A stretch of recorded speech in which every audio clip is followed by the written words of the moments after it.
I mean, imagine that you're trying to ride a bike.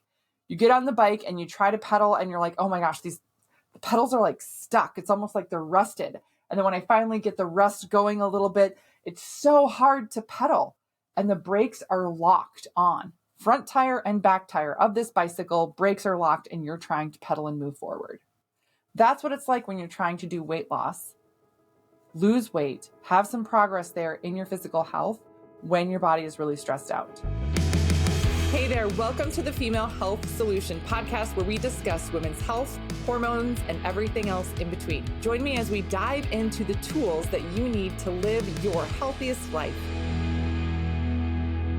And welcome back to the Female Health Solution podcast. I'm your host, Dr. Beth Westy. Today we're going to be talking about stress and the inability to lose weight and how cortisol can help you gain weight. This is a really tricky thing. And this is something that a lot of people get very frustrated with when you're really trying to make a health improvement in your life. So let's talk about it. How stress and cortisol is keeping you from weight loss. Where I see this most often is in gals who are doing all the things to eat healthy. I cut out sugar. I cut out treats. I stopped drinking as much wine during the week, or I only drink on the weekends or once a month or whatever.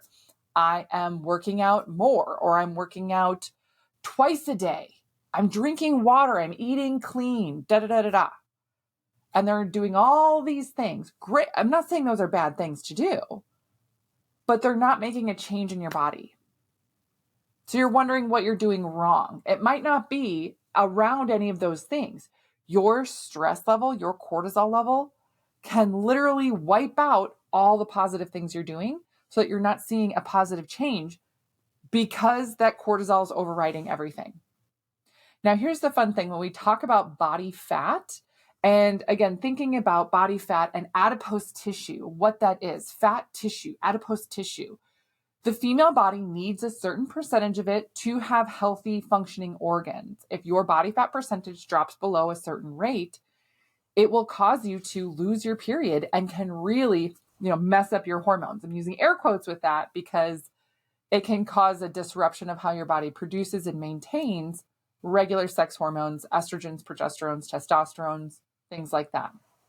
So when we look at that maintenance and production of healthy hormones overall, we really want to make sure that your system is doing a great job with hormone production. So stress. What type of stress? Does it matter the kind of stress? No. Your brain and then body interprets all of these stressors. So can it be physical stress? Yes. Right? Can it be emotional stress? Yes. Stressors, and I've talked about this before, stressors get kind of divided into three categories: traumas, toxins, or thoughts. 3 T's. Traumas, toxins, thoughts. One of those 3 categories. And it doesn't matter which one. Your body will have a response to it. Short-term stress is actually a benefit, right? So don't get the idea in mind that cortisol is a bad thing. We shouldn't have cortisol. No. You need cortisol.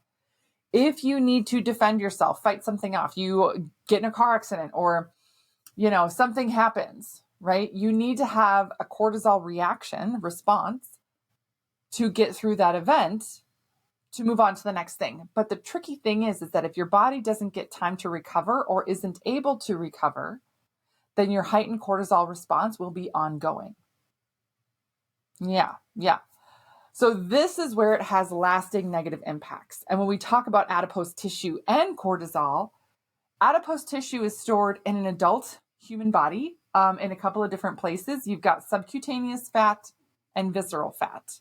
Subcutaneous fat is the fat, right, that you see like on your arms, legs, right? So a lot of women, when they get cellulite, they're thinking, oh, I squeeze my leg and it's, I see my cellulite more. That's that adipose tissue, the subcutaneous fat there. Visceral fat is fat in your abdomen. It's internal, it's around your organs, all of that stuff. That can cause a ton of inflammation. Visceral fat is specifically tied to a lot of negative health conditions. So here's the super fun thing about cortisol and having this elevated cortisol response. If you're thinking, oh my gosh, is there one type of fat that it creates more than the other? No, it does both. Thank you very much. It will create more subcutaneous fat and it will create more visceral fat. Now, of course, I'm going to clarify for just a second, because when I say more fat, you are typically born with about the same number of fat cells you have now. I mean, there's a difference between like babies and toddlers and things like that. But once you hit puberty, the actual number of fat cells that you have is the same, unless you've gotten liposuction or something like that, right? But the number of fat cells is the same. So the fat cells just expand and shrink when they store things within them. Most of the time it will store energy, right? The food that you eat gets converted into energy. Right now I'm picturing that one scene in Parks and Rec with Chris Pratt where he's like, boom, boom, spaghetti or whatever. Anyway, but if that energy does not get utilized somewhere, it will get stored in that adipose tissue, in a fat cell. Other excess things get stored in fat cells also. Stress hormone, estrogen, other toxins, things like that get stored along with that energy in a fat cell. So you have this balloon that is blown up, storing all of this excess. Sounds great, right? But you don't get more balloons, right? You have the same number, they just get bigger or smaller with whatever they're storing. And that stress, that excess stress, that constant stress response will trigger your system to store in both locations, subcutaneous and visceral. And again, that visceral is really, really connected to a lot of inflammation and a lot of other systemic issues. Yeah. So when we talk about cortisol and weight gain, weight loss resistance, this is where it will literally stop your body's ability to burn energy efficiently, right? So you can be in a caloric deficit. You can be doing all the right things. But because that stress is so prevalent and so strong, it will override all of that and prevent your body from having a normal metabolism. Now, again, when we talk about metabolism overall, things to keep in mind are your metabolism is not just burning fat. Your metabolism does three main things: absorbs nutrients, absorbs and processes nutrients, detoxifies and metabolizes things, and then burns energy. So when your metabolism is struggling, it will impact all those three areas as well. Where we see it the most, though, is I'm trying to work out, I'm trying to be in a caloric deficit, I'm trying to do all these things, and I'm not seeing any physical result happen. In fact, I think I'm gaining weight or something like that. It can absolutely feel like that because you are really struggling, because your body does not care. It's not a priority to burn or tap into that stored energy within that balloon, that fat cell, and utilize that. Why wouldn't it be a priority? Why can't I make my body do it? Because your body has a priority of, things that it's going to go through physiologically based on survival. Is it possible to try and cheat the system, take a shortcut?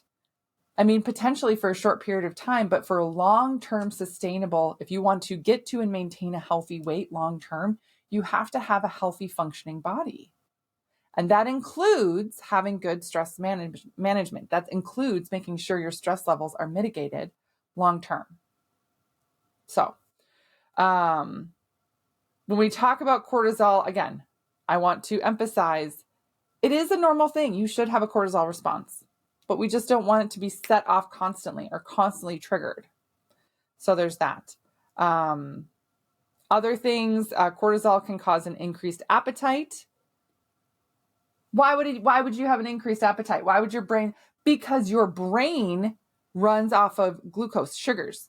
And when your brain is stressed, it will need more nutrient. You will need more minerals. You will need more of that. And if you're not getting that, your brain again sees it. Your body perceives that as a deficit and will slow things down. Your body is smart. It wants to acclimate to things. It wants to be as efficient and as effective as possible. So it will slow your metabolism down. Your basal metabolic rate will slow down to adjust to that. Great. I know that's not what you're thinking. You're like, can it not? Can it not? Right? Yeah. And when your body slows things down, when your metabolism slows things down, which again can be a result from cortisol, your body's naturally going to just store more of whatever you're eating. And this is like the joke I make is you eat a piece of celery and your body wants to store it. Yeah. Because that's what stress is making your system do. That's what its focus is. That's what it cares about.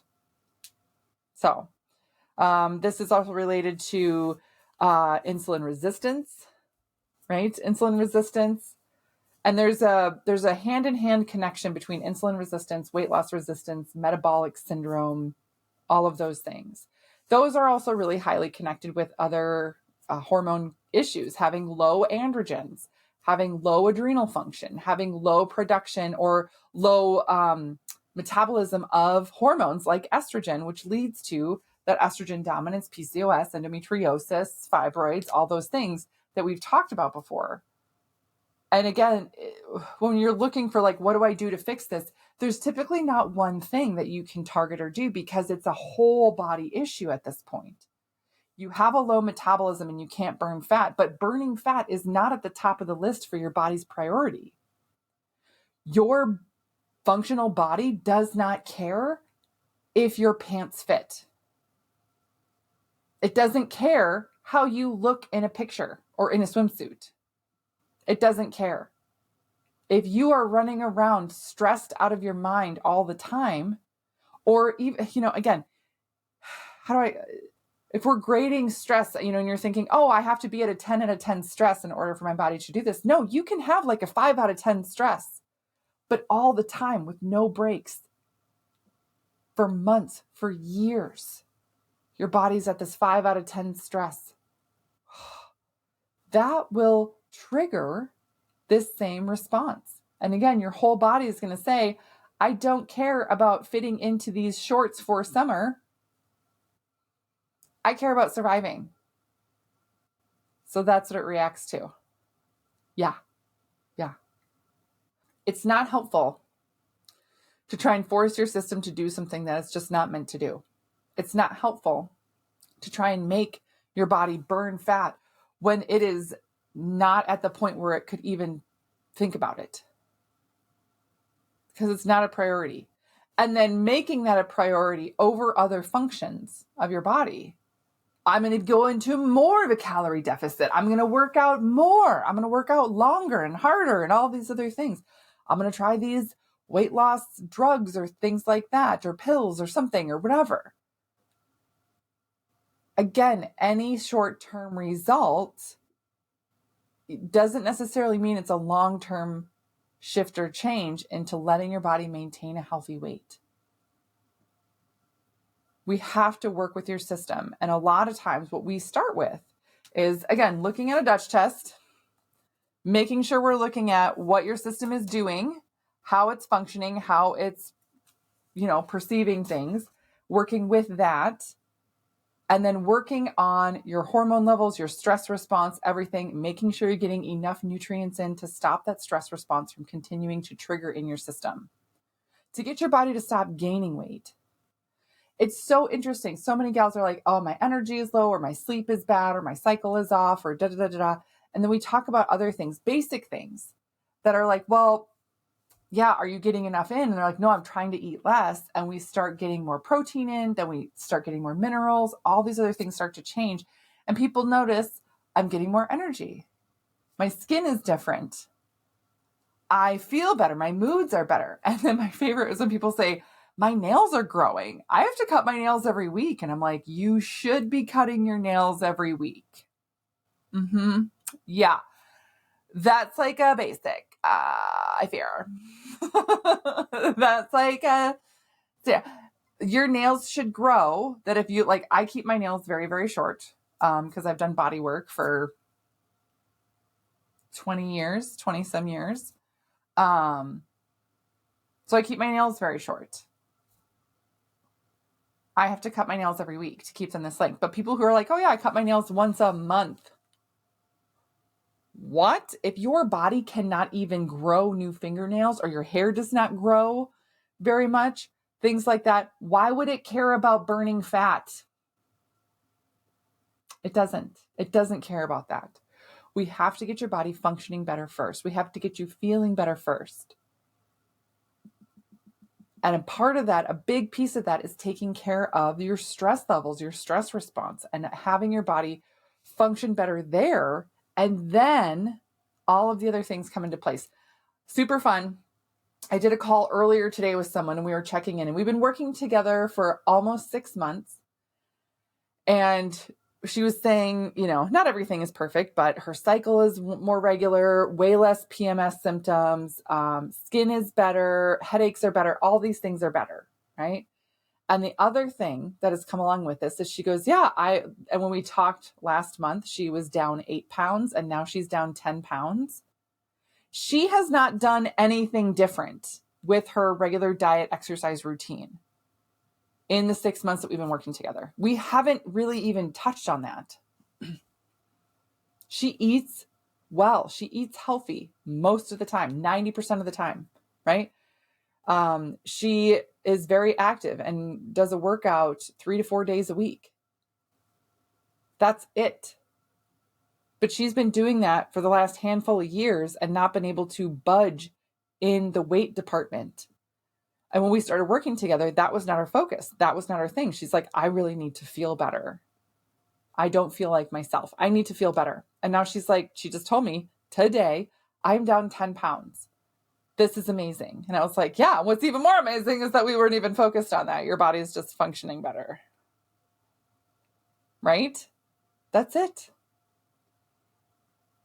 Those are the secrets. Those are the big things that it's when that starts to shift and change for you, you realize, holy cow, the things that I'm going for, the things that I'm trying to do, they're actually working for me. Not because of some magic different thing that you're doing with a healthy lifestyle, but because your body is working better, right? I mean, imagine that you're trying to ride a bike. You get on the bike and you try to pedal and you're like, oh my gosh, the pedals are like stuck. It's almost like they're rusted. And then when I finally get the rust going a little bit, it's so hard to pedal and the brakes are locked on. Front tire and back tire of this bicycle, brakes are locked and you're trying to pedal and move forward. That's what it's like when you're trying to do weight loss, lose weight, have some progress there in your physical health when your body is really stressed out. When we figure out function and we improve the stress response and things start working and you actually have a metabolism working for you, all it does is you let off the brakes and then we move forward. So how do we know what to do? How do we know where to start? Dutch test. Dutch test shows us. It's an amazing, amazing tool to see what your body's doing. And then we just take it from there. So if you haven't had a Dutch test, which stands for dried urine test for comprehensive hormones, it's a urine test. You take it home, send it to the lab. We go over your results. The docs and my team and I, we go over all these reports and make sure everybody understands what you have going on and what to do to take care of it.